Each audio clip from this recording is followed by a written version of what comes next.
23rd of June, 12th Sunday in Ordinary Time. Sermon on 2 Corinthians chapter 6, verses 1 to 10, and Mark chapter 4, verses 35 to 41. Will your anchor hold in the storms of life?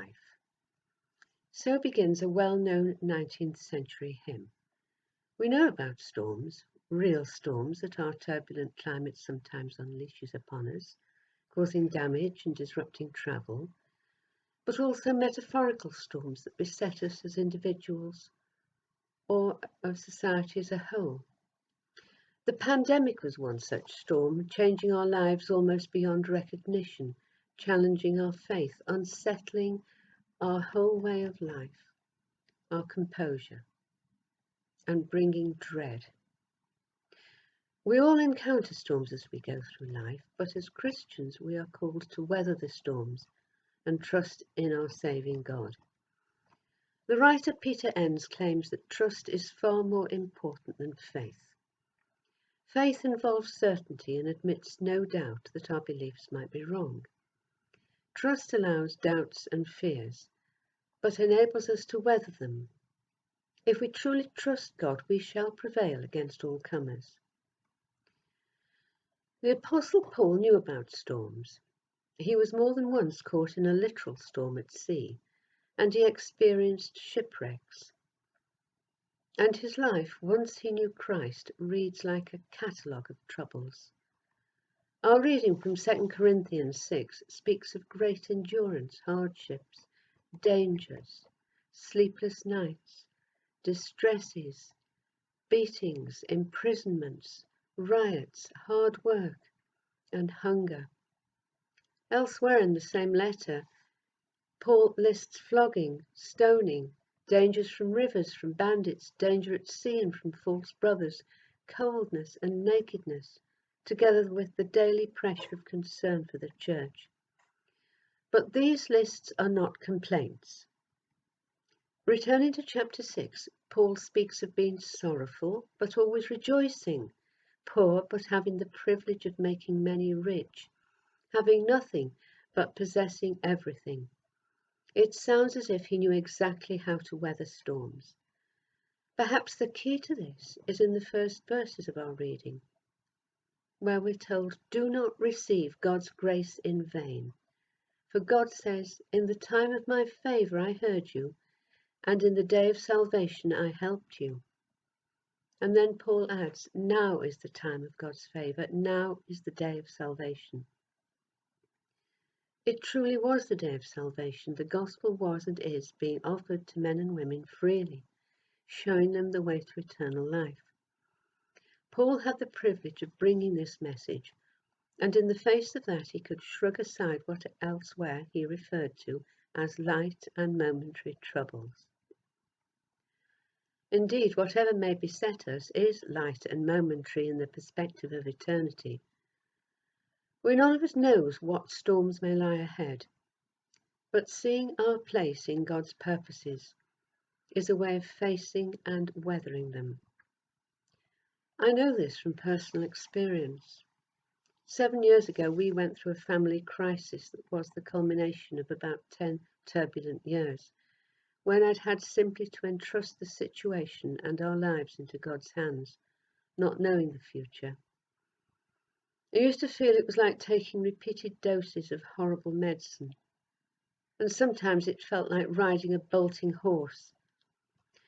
But throughout the whole experience, I believed that it would make me stronger, and I was able to face it, continue with my preaching ministry, determined that I would cope with whatever happened.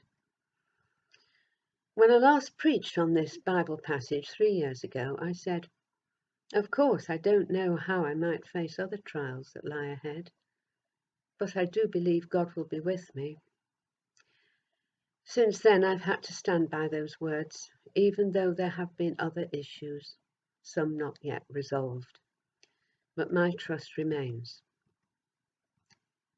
In Mark's account of Jesus calming the storm, we can learn a great deal about confronting life's problems. Jesus calmed the storm on the Sea of Galilee, apparently with ease, with just a few words. Perhaps the disciples felt silly afterwards for panicking, thinking that Jesus was going to let them all drown. But their fears had been real. Storms on that lake did cause boats to capsize. People did lose their lives. The Bible commentator Donald English says, in relation to the stilling of the storm, that the lesson to be learned is that for any disciple, and that includes us, it should be enough to be with the Lord, whether life's seas are running smoothly or not. Forms of Christianity which encourage and promote a life of continual success, excitement and growth will not only lead to frustration and despair, they actually point the disciple towards the wrong goal in the Christian pilgrimage.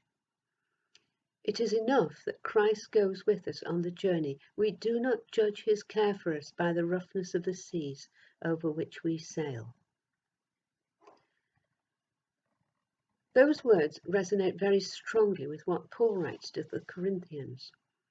And in a similar way, Michael Wilcock, in his commentary on the same story, writes this: "It is a pernicious error to suppose that the Christian life brings freedom from trouble, for trouble is sure to come. Jesus himself said, 'If any man would follow after me, let him deny himself and take up his cross daily.'" This cannot be emphasized enough. The Christian life will not be easy, not plain sailing.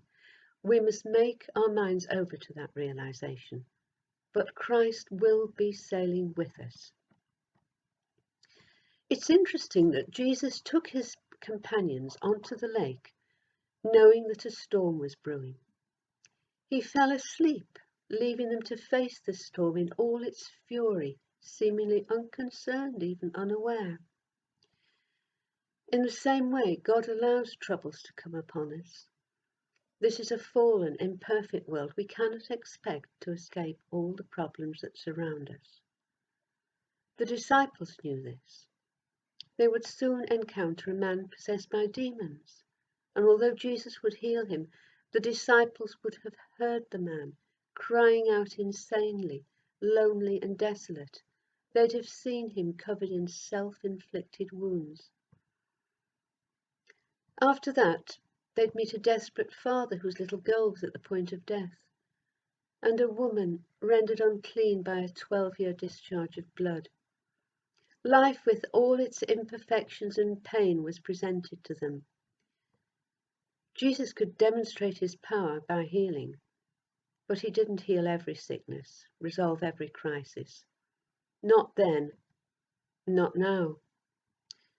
The power is there, though. One day when the kingdom comes in its fullness, the dead will be raised, the sick healed, and all tears will be wiped away. Jesus proved his ability to bring this about by demonstrating his power over the storm, and later over the demons, over the sickness of the woman, and the death of the little girl. And of course, on many other occasions during his ministry. Don't let us forget that. In the course of his earthly life, Jesus proved his credentials. He also revealed his love and compassion. We have a God who came down to us, shared our lives, endured suffering, and finally died for us. We can entrust ourselves, our loved ones, and our sad, troubled world into his capable hands. Our trust in God is the anchor that will hold us through life's storms.